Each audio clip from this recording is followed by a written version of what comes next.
नमस्कार। आइए आज डिस्कस करते हैं एक बहुत ही अहम मुद्दा।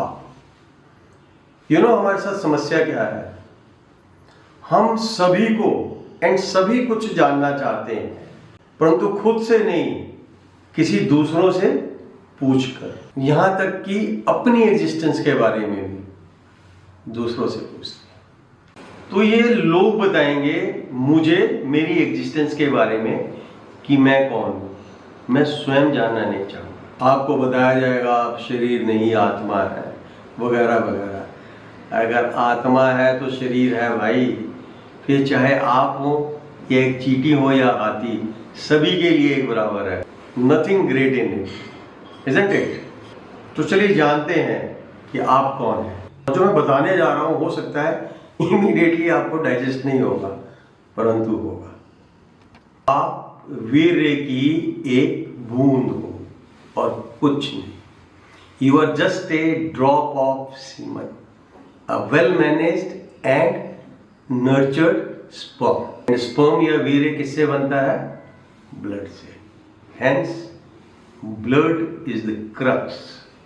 कहने का तात्पर्य है हमारी एग्जिस्टेंस, हमारे जीवन का आधार है दो चीजें, sex and blood. And ironically हम दोनों को ताउम्र नजरअंदाज करते हैं। Please take care of your blood. इसकी थिकनेस, इसका सर्कुलेशन, इसकी गर्मी, यही जीवन है। एक ब्लड की बूंद आपके सारे जिस्म की रिपोर्ट बना देती है। यही मेडिकल साइंस है।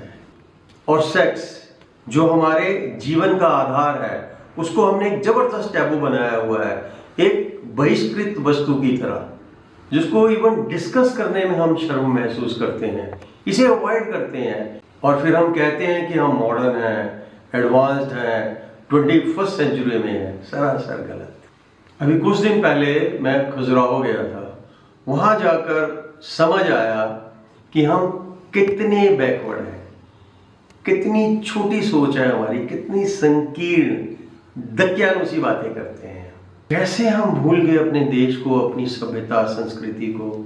11वीं सदी में बनी ये मूर्तियां, ये मंदिर, जहां अगर सेंटर में ईश्वर की मूर्ति है तो उसके दोनों तरफ बाएं और दाएं काम सूत्रा के जौहर दिखाते स्टैचूज हैं।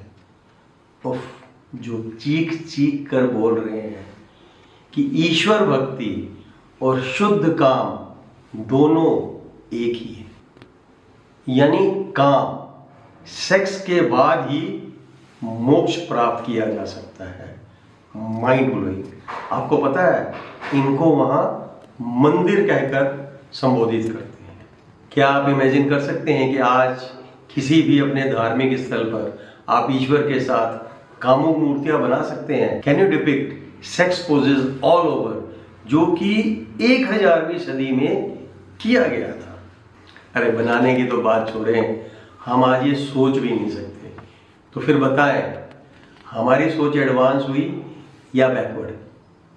20-25 साल तक पढ़ाई करते हैं, परंतु सेक्स एजुकेशन ढंग से पढ़ाई ही नहीं जाती। अगर एजुकेशन सिस्टम नहीं पढ़ाता तो माँ बाप पढ़ाए बच्चों को। मास्टरबेशन जो कि एक नेचुरल प्रोसेस है, 10-12 साल की उम्र में एक्टिव हो जाता है। इग्नोरेंस के कारण आधी जवानी गिल्ट में गुजार देते हैं। बताइए अगर मैं गलत बोल रहा हूं तो। I request parents, don't depend on education system. Share करें अपने बच्चों के साथ।